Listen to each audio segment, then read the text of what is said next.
Hello students, ഈ വീഡിയോയിൽ നമ്മൾ ചെയിൻ ഡ്രൈവ്സിനെ പറ്റിയാണ് പഠിക്കുന്നത്. അപ്പോൾ കഴിഞ്ഞ വീഡിയോയിൽ നമ്മൾ ബെൽറ്റ് ഡ്രൈവിനെ പറ്റി പഠിച്ചു. പവർ ട്രാൻസ്മിഷന് വേണ്ടി യൂസ് ചെയ്യുന്ന ഒരു 3-4 മെത്തേഡ്സ് ഉണ്ട്. അതിലെ 3 മെത്തേഡ്സാണ് നമുക്ക് പഠിക്കാനുള്ളത്. അതിൽ ബെൽറ്റ് ഡ്രൈവ് നമ്മൾ കഴിഞ്ഞ വീഡിയോയിൽ കണ്ടു. ഈ വീഡിയോയിൽ ചെയിൻ ഡ്രൈവ്സിനെ പറ്റിയാണ് പഠിക്കുന്നത്. അതായത് ചെയിൻ ഉപയോഗിച്ച് പവറിനെ ട്രാൻസ്മിറ്റ് ചെയ്യുന്ന ഒരു പോയിന്റിൽ നിന്നും മറ്റൊരു പോയിന്റിലേക്ക് പവറിനെ എങ്ങനെയാണ് എത്തിക്കുന്നത് ചെയിൻ ഉപയോഗിച്ച്. ഇത് ചെറിയൊരു വീഡിയോ ആണ്, ഒരുപാട് പോയിൻറ്റ്സ് ഒന്നും പറയാനില്ല, കുറച്ച് കാര്യങ്ങൾ നമുക്കിതിൽ പഠിക്കാനായിട്ടുള്ളൂ.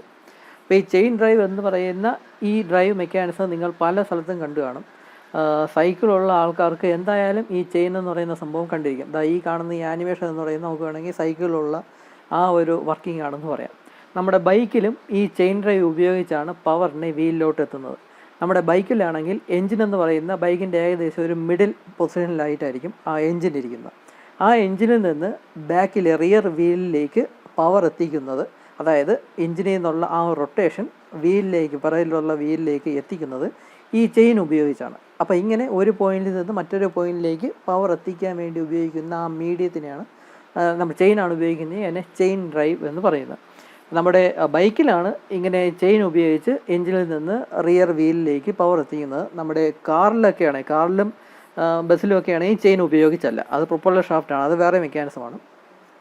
കാറിലും ബസ്സിലൊന്നും ചെയിൻ ഉപയോഗിച്ചല്ല പവറിനെ പിറകിലത്തെ വീലിലേക്ക് എത്തിക്കുന്നത്. കാരണം ബസ്സിലും കാറിലുമൊക്കെ ആണെങ്കിൽ വളരെ ഹെവി പവറാണ് അവർ ഡെവലപ്പ് ചെയ്യുന്നത്. അപ്പോൾ അത്രയും വളരെ ഹെവി പവർ ട്രാൻസ്മിറ്റ് ചെയ്യാനായിട്ട് ചെയിൻ ഡ്രൈവ് ഉപയോഗിക്കാറില്ല. പക്ഷേ നമ്മുടെ ബെൽറ്റ് ഡ്രൈവുമായിട്ട് കമ്പയർ ചെയ്യുമ്പോൾ കൂടുതൽ പവർ ട്രാൻസ്മിറ്റ് ചെയ്യാനുള്ള കപ്പാസിറ്റി ഈ ചെയിൻ ഡ്രൈവിനുണ്ട്. ബെൽറ്റ് ഡ്രൈവുമായിട്ട് കമ്പയർ ചെയ്യുമ്പോൾ ഒരുപാട് അഡ്വാൻറ്റേജസ് ചെയിൻ ഡ്രൈവിനുണ്ട്, അതുപോലെ തന്നെ കുറച്ച് ലിമിറ്റേഷൻസും ചെയിൻ ഡ്രൈവിനുണ്ട്. നമ്മുടെ ആദ്യം ഡിഫറൻസ് തന്നെ പറയാം. നമ്മുടെ ബെൽറ്റ് ഡ്രൈവ് ആണെങ്കിൽ തിയററ്റിക്കലി 10 മീറ്റർ ദൂരത്തേക്ക് വരെ ആ പവറിനെ ട്രാൻസ്മിറ്റ് ചെയ്യാനായിട്ട് സാധിക്കും. ഫ്ലാറ്റ് ബെൽറ്റൊക്കെ ഉപയോഗിക്കുകയാണെങ്കിൽ മോർ ദാൻ 10 മീറ്റേഴ്സ്, തിയററ്റിക്കലി പറയുന്ന 10 മീറ്റേഴ്സ് വരെ ഡിസ്റ്റൻസിലേക്ക് പവറിനെ എത്തിക്കാൻ സാധിക്കുമെന്നാണ് പറയുന്നത്. പക്ഷേ ചെയിൻ ഡ്രൈവ് ആണെങ്കിൽ അത്രയും ഡിസ്റ്റൻസിലേക്കൊന്നും എത്തിക്കാൻ സാധിക്കത്തില്ല. പക്ഷേ മേ ബി ഒരു 1 മീറ്റർ 2 മീറ്റർ അത്രത്തോളം ഡിസ്റ്റൻസിലേക്ക് മാത്രമേ ഈ പവറിനെ ട്രാൻസ്മിറ്റ് ചെയ്യാൻ ഒക്കത്തുള്ളൂ. ഒരു പോയിന്റിൽ നിന്ന് സെൻറ്റർ ടു സെൻറ്റർ ഡിസ്റ്റൻസ് എന്ന് പറയുന്നത് മേ ബി 1 മീറ്റർ അല്ലെങ്കിൽ 2 മീറ്റർ ഒക്കെ ആയിരിക്കും, അല്ലാതെ 10 മീറ്റർ ഒന്നും എന്തായാലും എത്രത്തോളം പോകത്തില്ല. അപ്പം അതിൻ്റെ ഡിസ്റ്റൻസിന് കുറച്ച് ലിമിറ്റഡ് ആണ്. ബെൽറ്റ് ഡ്രൈവിൻ്റെ പോലെ അത്രത്തോളം ദൂരത്തേക്ക് പവറിനെ ട്രാൻസ്മിറ്റ് ചെയ്യാൻ സാധിക്കത്തില്ല. വളരെ ഒരു 2-3 മീറ്റർ അത്രയും മാക്സിമം ചെയിൻ ഡ്രൈവ് കൊണ്ട് സാധിക്കത്തുള്ളൂ. അങ്ങനെ ലിമിറ്റേഷൻ ചെയിൻ ഡ്രൈവിനുണ്ട്. പക്ഷേ ഈ ചെയിൻ ഡ്രൈവിനുള്ള ഏറ്റവും വലിയ അഡ്വാൻറ്റേജ് എന്തെന്ന് പറഞ്ഞാൽ ഇത് കൂടുതൽ പവർ നമുക്ക് ട്രാൻസ്മിറ്റ് ചെയ്യാൻ പറ്റും. ഫ്ലാറ്റ് ബെൽറ്റിനെക്കാളും അല്ലെങ്കിൽ വി ബെൽറ്റിനെക്കാളുമൊക്കെ അതിൽ ട്രാൻസ്മിറ്റ് പറ്റുന്ന പവറിനെക്കാളുമൊക്കെ കൂടുതൽ ഹെവി പവർ നമുക്ക് ചെയിൻ ഡ്രൈവ് ഉപയോഗിച്ച് ട്രാൻസ്മിറ്റ് ചെയ്യാൻ പറ്റും. അതാണ് ഇതിൻ്റെ ഏറ്റവും വലിയ അഡ്വാൻറ്റേജ്. അതുകൊണ്ടാണ് ബൈക്കിലൊക്കെ ഉപയോഗിക്കുന്നത്. നമ്മുടെ ബൈക്ക് സൈക്കിളിലായിരുന്നാലും മോട്ടോർ ബൈക്കിലായിരുന്നാലും ചെയിൻ ഡ്രൈവ് ഉപയോഗിച്ച് പവർ ട്രാൻസ്മിറ്റ് ചെയ്യുന്നത് അതുകൊണ്ടാണ്. ഇവിടെ ഒന്നും ബെൽറ്റ് ഉപയോഗിക്കാൻ സാധിക്കത്തില്ല, കാരണം ബെൽറ്റ് സ്ലിപ്പായി പോകും. ബെൽറ്റ് സ്ലിപ്പായി പോകുമെന്ന് പറഞ്ഞാൽ ബെൽറ്റിൻ്റെ പക്ഷം ബെൽറ്റ് എന്ന ആ മീഡിയത്തിൽ ഉപയോഗിച്ച് ബെൽറ്റ് പുള്ളി അത് ഉപയോഗിച്ച് പവറിൻ്റെ ട്രാൻസ്മിഷൻ എങ്ങനെയാണെന്ന് വെച്ചാൽ ആ ബെൽറ്റിലുള്ള ടെൻഷനും പിന്നെ ബെൽറ്റും പുള്ളിയും കൂടെ ടച്ച് ചെയ്ത് വരുന്ന ഭാഗത്തുള്ള ഫ്രിക്ഷണൽ റെസിസ്റ്റൻസ് മൂലമാണ് അതിൽ പവർ ട്രാൻസ്മിഷൻ നടക്കുന്നത്. പക്ഷേ ഹെവി ലോഡൊക്കെ വന്നാൽ, ഹെവി പവറൊക്കെ വന്നാൽ അല്ലെങ്കിൽ ഹെവി ഫോഴ്സ് വന്നാൽ ഈ ഫ്രിക്ഷണൽ റെസിസ്റ്റൻസിനെ അതിനെ ഓവർകം ചെയ്യുന്ന രീതിയിലുള്ള പവർ വരികയാണെങ്കിൽ ആ ബെൽറ്റ് സ്ലിപ്പായി പോകും. അതുകൊണ്ട് തന്നെ വളരെ ഹെവി പവറൊന്നും ബെൽറ്റ് ഉപയോഗിച്ച് ട്രാൻസ്മിറ്റ് ചെയ്യാൻ സാധിക്കത്തില്ല. പക്ഷേ അങ്ങനത്തെ പവറൊക്കെ നമുക്ക് ചെയിൻ ഡ്രൈവ് ഉപയോഗിച്ച് ട്രാൻസ്മിറ്റ് ചെയ്യാൻ പറ്റും. അതുകൊണ്ട് തന്നെ ഇതിവിടെ ഫ്രിക്ഷണൽ റെസിസ്റ്റൻസ് ഉണ്ടൊന്നുമല്ല ഇതിൽ ചെയിൻ ഡ്രൈവിൽ ഈ പവർ ട്രാൻസ്മിഷൻ നടക്കുന്നത്. ഈ ചെയിൻ ഡ്രൈവ് ഈ ഒരു പാർട്ട് കണ്ടല്ലോ, ആ പാർട്ട് എന്ന് പറയുന്നത് സ്പ്രോക്കറ്റ് എന്നാണ് പറയുന്നത്. അതിൻ്റെ ഫോട്ടോയാണ് ഈ കൊടുത്തിരിക്കുന്നത്. ഈ വീൽ എന്ന് പറയുന്ന ആ സാധനം, അതിനെ സ്പ്രോക്കറ്റ് എന്ന് പറയും. ഇതും സ്പ്രോക്കറ്റാണ്, ഇതും സ്പ്രോക്കറ്റാണ്.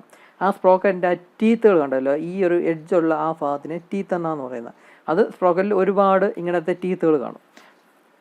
അപ്പോൾ അങ്ങനെ ടീത്തുള്ള സ്പ്രോക്കറ്റ്സാണ് ഇത് ചെയിൻ ഡ്രൈവിൽ മൗണ്ട് ചെയ്യാനായിട്ട് ഉപയോഗിക്കുന്നത്. അപ്പോൾ ഈ സ്പ്രോക്കറ്റിനെ വലിയ സ്പ്രോക്കറ്റ് ആണെങ്കിൽ അതിനെ വീൽ എന്നാണ് പറയുന്നത്, ചെറിയ സ്പ്രോക്കറ്റ് ആണെങ്കിൽ അതിനെ പിനിയൻ എന്നാണ് പറയുന്നത്. ഇതെവിടെ എഴുതിയിരിക്കും പോലെ ഇതിനെ രണ്ടിനെ സ്പ്രോക്കറ്റ് എന്നാണ് പറയുന്നത്.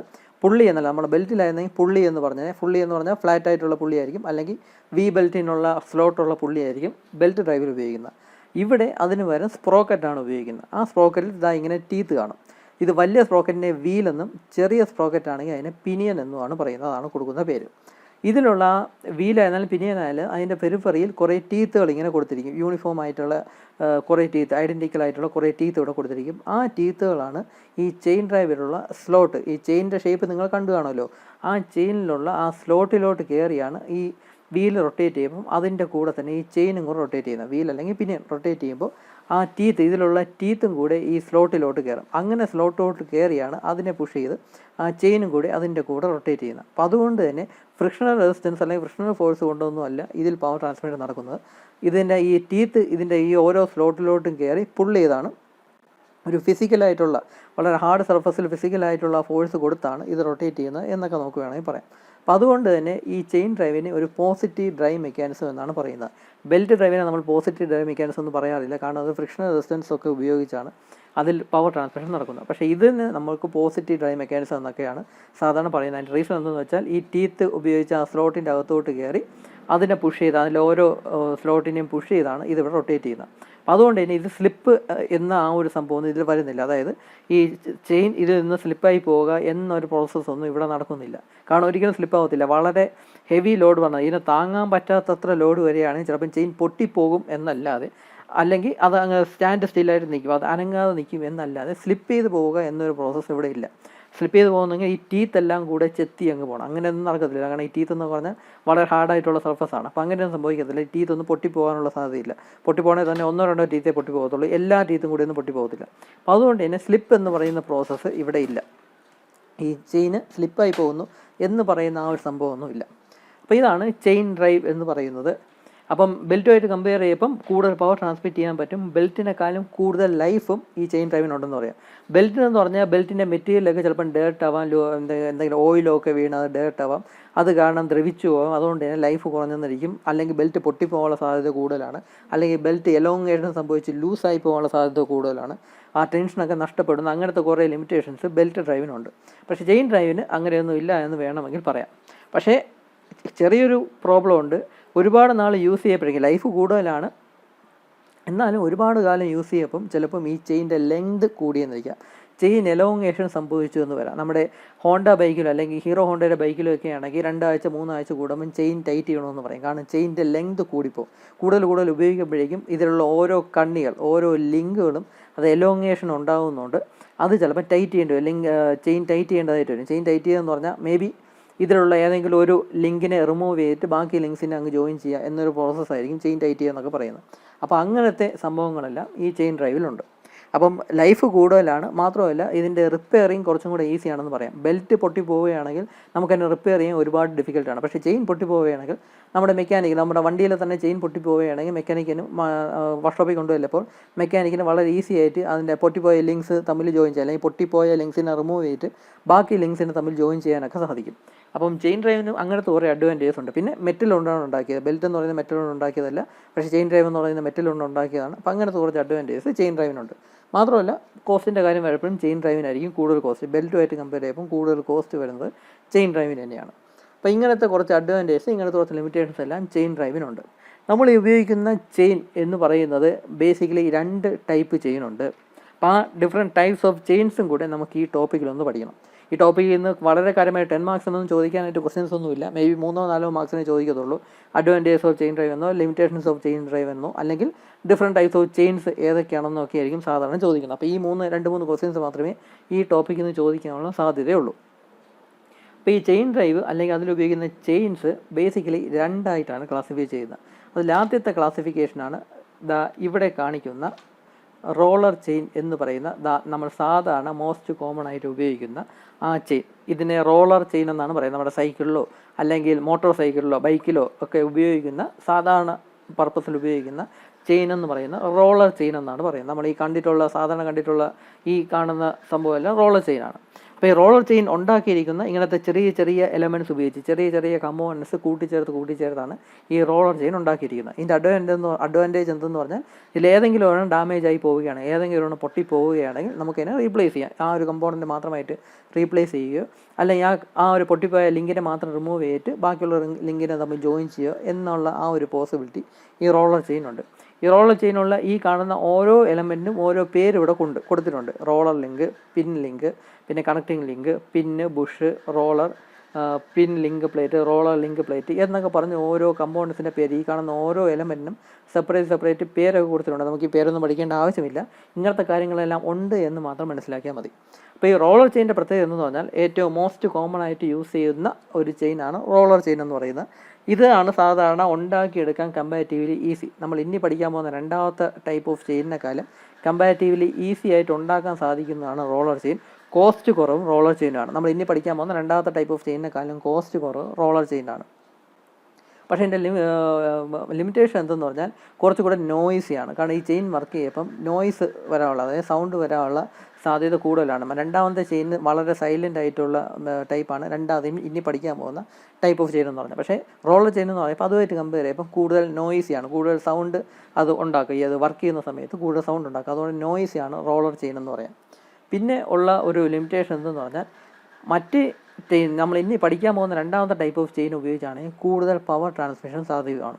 ഉള്ളതിൽ തന്നെ റോളർ ചെയിനും നമ്മൾ ഇനി പഠിക്കാൻ പോകുന്ന രണ്ടാമത്തെ ടൈപ്പ് ഓഫ് ചെയിനുമായിട്ട് കമ്പയർ ചെയ്യുകയാണെങ്കിൽ രണ്ടാമത്തെ ടൈപ്പ് ഓഫ് ചെയിനാണ് കൂടുതൽ പവർ ട്രാൻസ്മിറ്റ് ചെയ്യാനുള്ള കപ്പാസിറ്റി വരുന്നത്. റോളർ ചെയിൻ അതുമായിട്ട് കമ്പയർ ചെയ്യുമ്പം പവർ ട്രാൻസ്മിറ്റ് ചെയ്യാനുള്ള കപ്പാസിറ്റി കുറവാണ്.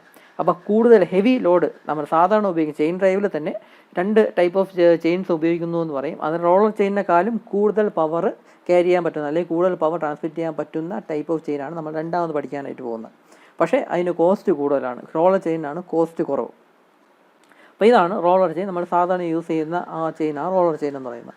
മാത്രമല്ല ഇതിലുള്ള ഏതെങ്കിലും ലിങ്ക് പൊട്ടിപ്പോവുകയാണെങ്കിൽ, ബ്രേക്കായി പോവുകയാണെങ്കിൽ നമുക്ക് മറ്റേ ലിങ്ക് അതിനെ മാത്രം ഒഴിവാക്കിയിട്ട് ബാക്കി ലിങ്ക്സിനെ നമുക്ക് ഈസി ആയിട്ട് കൂട്ടി റീജോയിൻ ചെയ്യാനൊക്കെ സാധിക്കും. നമുക്ക് ആ മെക്കാനിക്കിൽ തന്നെ, വർക്ക്ഷോപ്പിലെ മെക്കാനിക്കിന് വളരെ ഈസി ആയിട്ട് ചെയിൻ ജോയിൻ ചെയ്യാൻ പറ്റുമെന്ന് പറയുന്ന പോലെ വളരെ ഈസി ആയിട്ട് മെയിൻ്റനൻസ് ഒക്കെ കുറച്ച് ഈസിയാണ് റോളർ ചെയിനാണെങ്കിൽ. അപ്പോൾ റോളർ ചെയിൻ്റെ അഡ്വാൻറ്റേജസ് അതൊക്കെയാണ്. കോസ്റ്റ് കുറവാണ്, മെയിൻ്റനൻസ് ഈസിയാണ്, റിപ്പയറിങ് ഈസിയാണ്, അങ്ങനത്തെ കുറച്ച് അഡ്വാൻറ്റേജസ് ഉണ്ട്.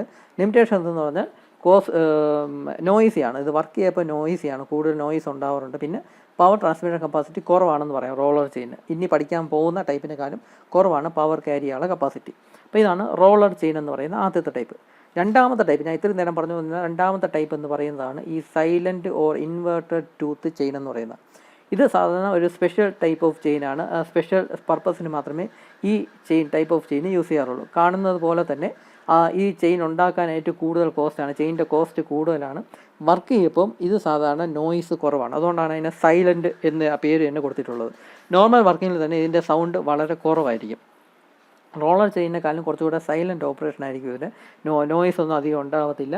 പക്ഷേ കോസ്റ്റ് കൂടുതലാണ്. ഈ കാണുന്നത് പോലെ തന്നെ കോസ്റ്റ് കൂടുതലാണ്. മാത്രമല്ല റിപ്പയറിങ്ങും കുറച്ച് ഡിഫിക്കൽട്ടാണെന്ന് പറയാം. ഇതിലുള്ള കമ്പോണൻസ് പൊട്ടിപ്പോവുകയാണെങ്കിൽ അതിനെ റിമൂവ് ചെയ്ത് വേറെ ലിങ്ക്സ് തമ്മിൽ ജോയിൻ ചെയ്യാമെന്നൊക്കെ പറഞ്ഞാൽ കൂടുതൽ ടൈം കൺസ്യൂമിങ് ആയിട്ടുള്ള പ്രോസസ്സാണ്.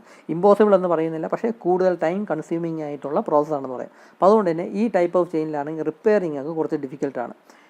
മാത്രമല്ല കോസ്റ്റ് കൂടുതലാണ്. പക്ഷേ അഡ്വാൻറ്റേജ് എന്തെന്ന് പറഞ്ഞാൽ സൈലൻ്റാണ്, എൻ്റെ ഓപ്പറേഷൻ സൈലൻ്റാണ്, നോയ്സ് ഒന്നും ഉണ്ടാകത്തില്ല. പിന്നെ കൂടുതൽ പവർ ട്രാൻസ്മിറ്റ് ചെയ്യാനുള്ള കപ്പാസിറ്റി ഇതിനുണ്ട്. റോളർ ചെയിനുമായിട്ട് കമ്പയർ ചെയ്യുമ്പോൾ കൂടുതൽ പവർ ട്രാൻസ്മിറ്റ് ചെയ്യാനുള്ള കപ്പാസിറ്റി ഈ ടൈപ്പ് ഓഫ് ചെയിൻസിനുണ്ട്. ഇത് സാധാരണ സ്പെഷ്യൽ പർപ്പസിന് മാത്രമേ ഉപയോഗിക്കാറുള്ളൂ. നമ്മുടെ നോർമൽ വെഹിക്കിൾസിനൊന്നും യൂസ് ചെയ്യാറില്ല, നോർമൽ പർപ്പസിനൊന്നും യൂസ് ചെയ്യാറില്ല. സ്പെഷ്യൽ പർപ്പസിന് മാത്രമേ ഈ ടൈപ്പ് ഓഫ് ചെയിൻ യൂസ് ചെയ്യാറുള്ളൂ. കോസ്റ്റും കൂടുതലായിരിക്കും. ഈ ചെയിൻ യൂസ് ചെയ്യുന്ന ഡിവൈസ് എന്ന് പറഞ്ഞാൽ കോസ്റ്റും കൂടുതലായിരിക്കും. ഇപ്പോൾ സ്പെഷ്യലി മെയ്ഡ് ചെയിനൊക്കെയാണ്, സ്പെഷ്യൽ മെറ്റീരിയൽസ് കൊണ്ടായിരിക്കും ഈ ചെയിൻ ഉപയോഗിക്കുന്നത്. മറ്റേ റോളർ ചെയിൻ ഉണ്ടാകുന്ന പോലെ എലോങ്ങേഷൻ കൂടുതൽ കാലം യൂസ് ചെയ്യുമ്പോൾ അത് എലോങ്ങേറ്റായി പോകുന്നു, ചെയിൻ ലൂസായി പോകുന്നു എന്ന് പറയുന്ന ആ ഒരു ലിമിറ്റേഷനൊന്നും ഈ സൈലൻ്റ് ഓർ ഇൻവേർട്ടഡ് ടൂത്ത് ചെയിനൊന്നുമില്ല. ഇത് കുറച്ചും കൂടെ സൊഫിസ്റ്റിക്കേറ്റഡ് ആയിട്ടുള്ള ഒരു ചെയിനാണെന്ന് പറയാം. അപ്പോൾ ഇങ്ങനത്തെ രണ്ട് ടൈപ്പ് ഓഫ് ചെയിനാണ് ഈ ചെയിൻ ഡ്രൈവ്സിൽ ഉപയോഗിക്കുന്നത്. റോളർ ചെയിനും പിന്നെ സൈലൻ്റ് ഓർ ഇൻവേർട്ടഡ് ടൂത്ത് ചെയിനും. അപ്പം ഡിഫറെൻറ്റ് ടൈപ്സ് ഓഫ് ചെയിൻസ് ചോദിക്കുകയാണെങ്കിൽ നിങ്ങൾക്ക് ഇത് എഴുതാം. ഇതിൻ്റെ ഫിഗർ ഒന്നും വരയ്ക്കാൻ പറ്റത്തില്ല നിങ്ങളെ കൊണ്ട്, പക്ഷേ അതിൻ്റെ പോയിൻറ്റ്സ് മാത്രം എഴുതാം. അഡ്വാൻറ്റേജസ് എന്തൊക്കെയാണ്, ലിമിറ്റേഷൻ എന്തൊക്കെയാണെന്നുള്ള പോയിൻറ്റ്സ് നിങ്ങൾക്ക് ലിസ്റ്റ് ചെയ്യാൻ പറ്റും. റോളർ ചെയിനും ഈ സൈലൻ്റ് ഓർ ഇൻവേർട്ടഡ് ടൂത്ത് ചെയിനും. അപ്പം ഡിഫറെൻറ്റ് ടൈപ്സ് ഓഫ് ചെയിൻസ് എന്ന് പറയുന്ന ഒരു ക്വസ്റ്റ്യൻ ഈ ടോപ്പിക്കിൽ നിന്ന് ചോദിക്കാം. പിന്നെ ചെയിൻ ഡ്രൈവിൻ്റെ അഡ്വാൻറ്റേജസ് എന്തൊക്കെയാണ്, ലിമിറ്റേഷൻസ് എന്തൊക്കെയാണ്. ഇപ്പോൾ ഈ അഡ്വാൻറ്റേജസും ലിമിറ്റേഷൻസ് ചെയ്തപ്പം നമ്മുടെ ബെൽറ്റ് ഡ്രൈവുമായിട്ട് കമ്പയർ ചെയ്തിട്ടുള്ള അഡ്വാൻറ്റേജസും ലിമിറ്റേഷൻസും ഒക്കെ ആയിരിക്കണം നിങ്ങൾ എഴുതേണ്ടത്. ടെക്സ്റ്റ് ബുക്കിൽ സിമ്പിളായിട്ട് കൊടുത്തിട്ടുണ്ട്. അപ്പോൾ ഇതൊക്കെയാണ് പോയിൻറ്റ്സ് എന്ന് പറയുന്നത്.